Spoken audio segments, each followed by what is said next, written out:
স্বাগত ডিবিসি সংবাদে। আপনাদের সাথে আছি আমি তাসনুভা তন্নি। আওয়ামী লীগ নিষিদ্ধের দাবিতে রাজধানী শাহবাগে চলছে ব্লকেট কর্মসূচি, বিকেলে রয়েছে গণজমায়েত। বিস্তারিত জানাতে শাহবাগ থেকে সরাসরি যুক্ত হচ্ছেন সহকর্মী মোহাইমিনুল খান অপু। শাহবাগে ব্লকেট কর্মসূচি চলছে, এখন কি অবস্থা আছে এবং পরিস্থিতি এখন কেমন সেটি জানাবেন আমাদের।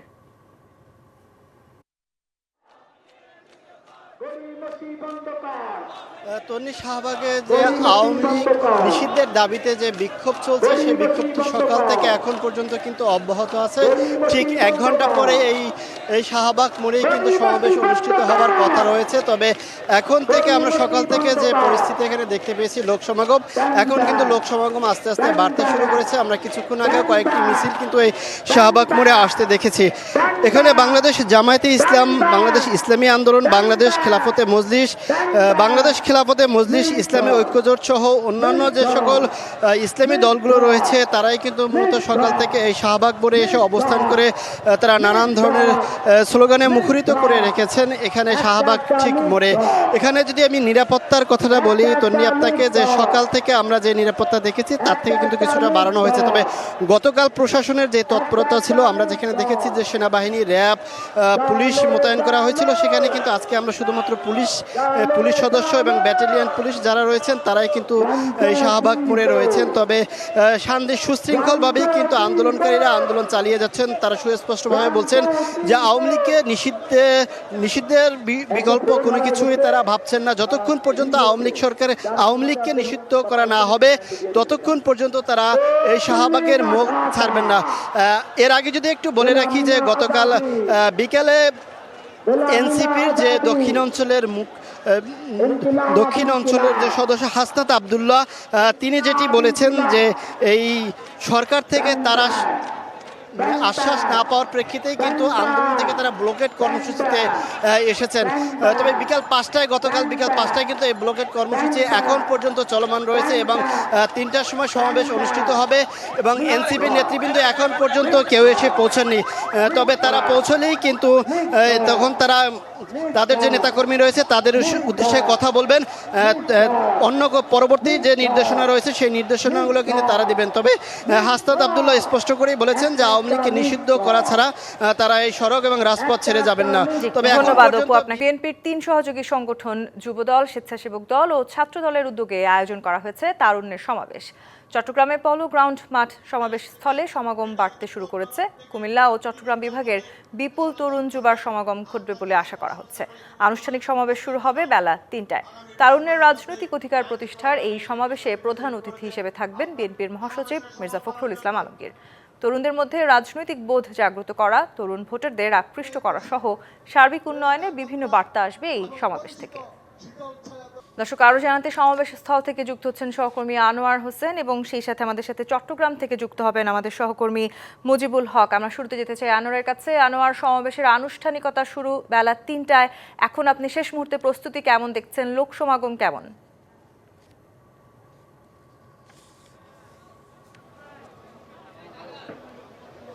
তন্নি, প্রথমেই বলতে চাই যে আসলে প্রচণ্ড গরম রোদ আর এই যে তারুণ্যের সমাবেশ আয়োজন করা হয়েছে বিএনপির 3 সংগঠন, যেটি আপনি বলছিলেন, তো সেই হিসেবে যদি বলি চট্টগ্রামের এই যে পোলো গ্রাউন্ড, এখানে অর্থাৎ সমাগম বাড়তে শুরু করেছে। আপনি খবরই বলছিলেন যে বেলা 3টায় হচ্ছে এই সমাবেশের আনুষ্ঠানিক শুরু। তো সেই জায়গা থেকে এখন পর্যন্ত আমরা যা দেখছি সেটি হচ্ছে যে এখন যে বিভিন্ন স্তরের যারা নেতা আছে, বিশেষ করে ছাত্রদল থেকে শুরু করে স্বেচ্ছাসেবক দল এবং যুব দলের, একই সঙ্গে একটা তারুণ্যের সমাবেশ যেহেতু আমরা বলতে পারি, তো সেই জায়গা থেকে একটা বিপুল সমাগম ঘটবে সেই বিষয়টি কিন্তু বলা হচ্ছে এখানে যারা উদ্যোক্তা আছেন, যারা আয়োজন করেছেন। তো সেই জায়গা থেকে তো আমরা আরও একটু জানতে চাই যে এখানে যুব দল সভাপতি আছেন জনাব আব্দুল মোনাইম মুন্না। আমরা একটু জানবো যে মুন্না ভাই, একটু জানতে চাই ছোট করে যে এই তারুণ্যের সমাবেশকে কেন্দ্র করে কি ধরনের আশা প্রত্যাশা ব্যক্ত করছেন?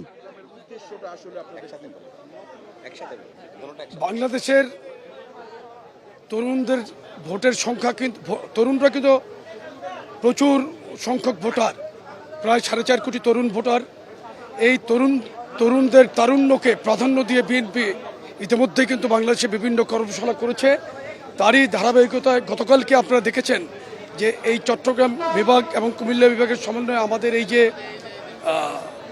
সেমিনার, এখানে কর্মসংস্থান এবং শিল্পায়ন নিয়ে তারুণ্যের ভাবনা শীর্ষক যে সেমিনার ছিল। আসলে তরুণদেরকে প্রাধান্য দিয়েই কিন্তু বাংলাদেশকে এগিয়ে নিয়ে যেতে হবে এবং তরুণদের প্রতি বার্তা বিএনপি তারুণ্য নির্ভর নেতৃত্বকে প্রাধান্য দিচ্ছে, বিএনপি তারুণ্যকে প্রাধান্য দেবে।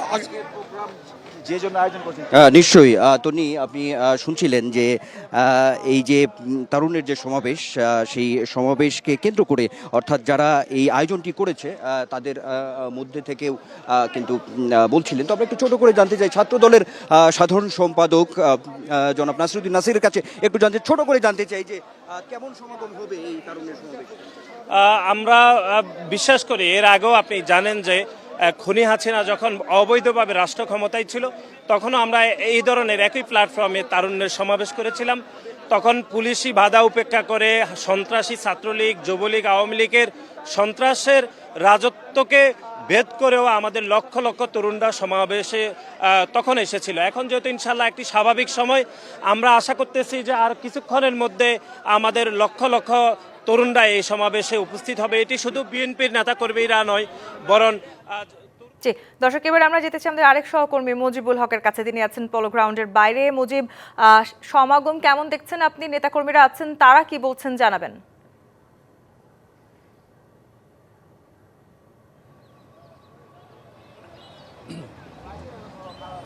তন্নি, আমরা পলো গ্রাউন্ড মাঠের কয়েকশো গজ দূরে চট্টগ্রামের সিআরভি এলাকায় এই জায়গাটাতে আছি এবং বেলা ৩টায় আনুষ্ঠানিক সমাবেশ হওয়ার কথা থাকলেও আমরা দেখছি চাঁদপুর, লক্ষ্মীপুর, নোয়াখালী, বিশেষ করে ৩ পার্বত্য জেলা, কক্সবাজার সহ বিভিন্ন জায়গা থেকে অর্থাৎ চট্টগ্রাম এবং কুমিল্লা বিভাগ সহ এই জায়গাগুলোর যে সমস্ত জেলা উপজেলার নেতাকর্মীরা আছে আমরা দেখছি বিভিন্ন জায়গা থেকে তারা নেতাকর্মীরা আসছেন। এবং যেহেতু এটি ছাত্রদল, যুবদল, স্বেচ্ছাসেবক দলের আয়োজনে হচ্ছে, সেক্ষেত্রে আমরা সেই সব জায়গার নেতাকর্মীদেরকে দেখতে পাচ্ছি এবং তাদের কণ্ঠে এই যে রাজনৈতিক পট পরিবর্তনের পর নতুন বাংলাদেশ বিনির্মাণের যে স্বপ্ন প্রচেষ্টা সেটি আমরা দেখছি। এবং তারা আশা করছেন এই যে একটি সমাবেশ বিএনপি নতুন পট পরিবর্তনের পরে হচ্ছে, সেখান থেকে একটা আগামীর বাংলাদেশ নির্মাণের যে রূপরেখা সেটি তারা সেখান থেকে পাবেন। তাদের কেন্দ্রীয় নেতারা এখানে আসছেন, বিশেষ করে বিএনপি মহাসচিব মির্জা ফখরুল ইসলাম আলমগীর, তিনি উপস্থিত থাকবার কথা রয়েছে। নেতাকর্মীরা যেটি আশা করছেন যে সেখান থেকে তিনি দিক নির্দেশনামূলক বক্তব্য দেবেন। তো সব মিলে বলা চলে যে বেলা ৩টায় আনুষ্ঠানিক সমাবেশ হওয়ার কথা থাকলেও এখন পর্যন্ত নেতাকর্মীরা হাজার হাজার নেতাকর্মীরা সমাবেশ পলো গ্রাউন্ড মুখী হয়েছেন। আশা করা হচ্ছে কয়েক লাখ তরুণের এখানে আসলে সমাবেশ হবে। তো সব মিলেই ছিল আমার কাছে চট্টগ্রাম থেকে খবর। মুজিব, আপনাকে ধন্যবাদ। নানা ন্যারেটিভ তৈরি করে নির্বাচনের তারিখ ঘোষণায় গড়িমসি করছে অন্তর্বর্তী সরকার জানিয়ে জনমনে সংশয় তৈরি হয়েছে বলে মন্তব্য করেছেন বিএনপির সিনিয়র যুগ্ম মহাসচিব রুহুল কবির রিজভী। সকালে শহীদ সোহরাওয়ার্দী মেডিকেল কলেজের ১৯তম প্রতিষ্ঠা বার্ষিকী উপলক্ষে আলোচনা সভায় তিনি এই মন্তব্য করেন। নির্বাচিত সরকার ছাড়া দেশে আইনের শাসন প্রতিষ্ঠা সম্ভব নয় জানিয়ে রিজভী বলেন, খুনের আসামি সাবেক রাষ্ট্রপতির দেশ থেকে পালানোয় সরকারের ভূমিকা নিয়ে মানুষের সন্দেহ তৈরি হয়েছে। সাবেক রাষ্ট্রপতি আব্দুল হামিদের দেশ ত্যাগের বিষয়ে পুলিশের বিশেষ শাখা থেকে স্বরাষ্ট্র মন্ত্রণালয়ে নিষেধাজ্ঞার নথি পাঠিয়েছে কিনা জানা নেই উপদেষ্টার। ৩ দিনের মধ্যে তদন্ত প্রতিবেদন পাওয়ার পর জড়িতদের বিরুদ্ধে ব্যবস্থা নেওয়া হবে বলেও জানান তিনি। শেখ হাসিনাকে দেশে ফেরাতে ইন্টারপোল কাজ করছে বলেও জানান তিনি। এদিকে জনভোগান্তি এড়াতে আন্দোলনের রাস্তা অবরোধ না করার আহ্বান উপদেষ্টার। গেল বুধবার দিবাগত রাতে দেশ ত্যাগ করেন সাবেক রাষ্ট্রপতি আব্দুল হামিদ। হজরত শাহজালাল আন্তর্জাতিক বিমানবন্দর থেকে থাই এয়ারওয়েজের ফ্লাইটে ব্যাংকক যান তিনি। ঘটনার পর শুরু হয় সমালোচনার ঝড়। আব্দুল হামিদের দেশ ত্যাগের ঘটনায় এখন পর্যন্ত বিমানবন্দর ও তার নিজ জেলা কিশোরগঞ্জের 4 পুলিশ কর্মকর্তাকে বরখাস্ত করা হয়েছে। যদিও সংশ্লিষ্টরা জানিয়েছেন কোনো নিষেধাজ্ঞা না থাকায় অনায়াসেই দেশ ছাড়েন আব্দুল হামিদ। শনিবার বিমানবন্দর পরিদর্শনে আসেন স্বরাষ্ট্র উপদেষ্টা। সাংবাদিকদের প্রশ্নে কথা বলেন সাবেক রাষ্ট্রপতির দেশ ত্যাগ নিয়ে। সাসপেন্ড করা হয়েছে, কাউরে অ্যাটাচ করা হয়েছে এবং একটা ইনকোয়ারি কমিটি করা হয়েছে। 3 দিন কার্য দিবসের ভিতরে তাদের রিপোর্টটা সাবমিট করতে বলা হয়েছে এবং ওই রিপোর্ট সাবমিট করার পরেই যারা এটার জন্য দোষী তাদের এগেস্টে আইনানুগ ব্যবস্থা নেওয়া হবে। এদিকে চলমান আওয়ামী লীগ নিষিদ্ধের আন্দোলনে রাস্তা অবরোধ করে জনভোগান্তি না করার আহ্বান স্বরাষ্ট্র উপদেষ্টার। সবারই দাবি দাওয়াটা যদি রাস্তা ছেড়ে এমন জায়গায় করে যেখানে জনগণের ভোগান্তি না হয় ওই জায়গায় করতে পারলে সবচেয়ে ভালো।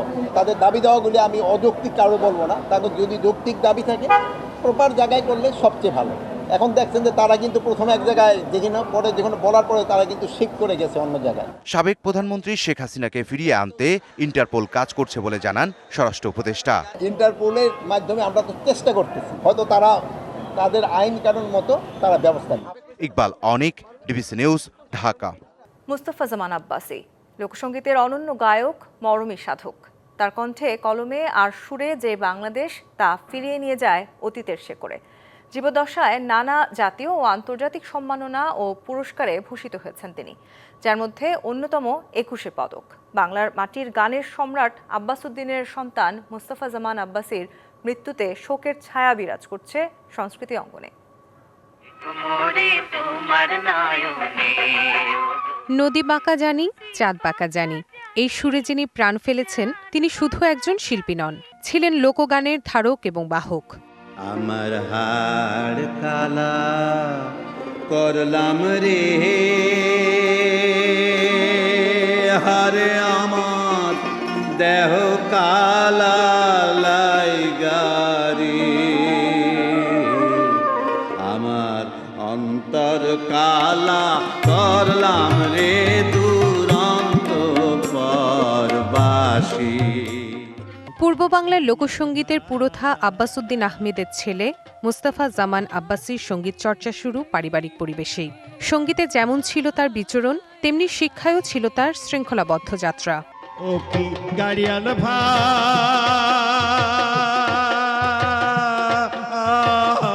কত কাঁদি মুই নিধুয়া পারে।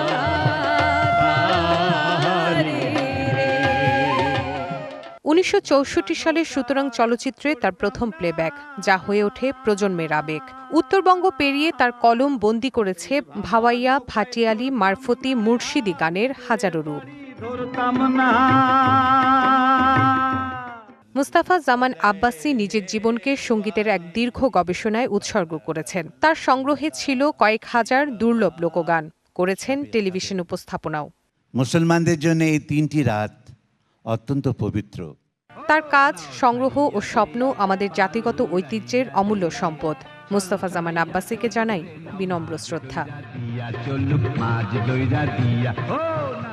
Rifat Tasnuva, DBC news, Dhaka. বাংলাদেশের পাকিস্তান ও ভারত সিরিজ নিয়ে সিদ্ধান্ত নিতে মিরপুরে বিসিবি কার্যালয়ে আনঅফিশিয়াল বৈঠকে বসেছেন বোর্ড পরিচালকরা। পাকিস্তান সিরিজের জন্য বাংলাদেশ দলের চলমান ক্যাম্পের মাঝেই এই জরুরি বৈঠকে বসেছেন তারা। 25শে মে থেকে পাকিস্তানের সাথে সিরিজ শুরু হবার কথা বাংলাদেশের। এর কয়েকদিন আগেই লিটনদের পাকিস্তান যাবার কথা রয়েছে। পাকিস্তান ক্রিকেট বোর্ডের পক্ষ থেকে বাংলাদেশের সফর নিয়ে কোনো বার্তা না আসলেও খেলোয়াড়দের নিরাপত্তার কথা বিবেচনায় নিয়েছে বাংলাদেশ ক্রিকেট বোর্ড। সিরিজ অনিশ্চিত হলেও কোনো সিদ্ধান্ত না আসা পর্যন্ত চলবে বাংলাদেশের ক্যাম্প। বিকেলে মাঠের অনুশীলন করার কথা আছে পুরো দলের। সিলেট কেন্দ্রীয় কারাগারে সকাল থেকে বিকেল পর্যন্ত চলে নিয়োগ কার্যক্রম। কারারক্ষী নিয়োগের তত্ত্বাবধানে ছিলেন এআইজি প্রিজন মোহাম্মদ জান্নাতুল ফরহাদ। তিনি বলেন, প্রায় 50,000 আবেদন থাকলেও পুরুষ 378 ও নারী 127 জন বাছাই প্রক্রিয়ার মাধ্যমে 505 জনকে নিয়োগ দেওয়া হবে। উচ্চতা পরিমাপ, দৌড়ঝাঁপ ও স্বাস্থ্য পরীক্ষার মধ্য দিয়ে নিয়োগ দেওয়া হবে কারারক্ষীদের। নিয়োগ প্রক্রিয়া স্বচ্ছভাবে পরিচালনা করার জন্য যে কোনো ধরনের অর্থনৈতিক লেনদেন থেকে বিরত থাকার কথা বলেন এআইজি প্রিজন মোহাম্মদ জান্নাতুল ফরহাদ। তিনি আরও বলেন, 5ই আগস্টের পর থেকে তাদের জনবল আরও বৃদ্ধি করতে এই নিয়োগ প্রক্রিয়া পরিচালনা করা হচ্ছে। টেকসই বন্যা প্রতিরক্ষা ব্যবস্থা বিশ্ববিদ্যালয় ও মেডিকেল কলেজ প্রতিষ্ঠার দাবিতে নাগরিক সমাবেশ করেছে আমরা ফেনীবাসী। সকালে ফেনী জেলা পরিষদ মিলনায়তনে আয়োজিত অনুষ্ঠানে 24-এর বন্যায় পুনর্বাসন ও এবারের বন্যার পূর্ব প্রস্তুতির তথ্য প্রকাশ করা হয়। Gaibandha chamber of commerce and ইন্ডাস্ট্রিজের 2025-2027 দ্বিবার্ষিক নির্বাচনে ভোট গ্রহণ চলছে। সকাল 10টা থেকে বিকেল 4টা পর্যন্ত নিজস্ব কার্যালয়ে একটানা ভোট গ্রহণ চলবে। নির্বাচন সুষ্ঠু ও শান্তিপূর্ণ করতে পর্যাপ্ত আইনশৃঙ্খলা বাহিনী নিয়োগ করা হয়।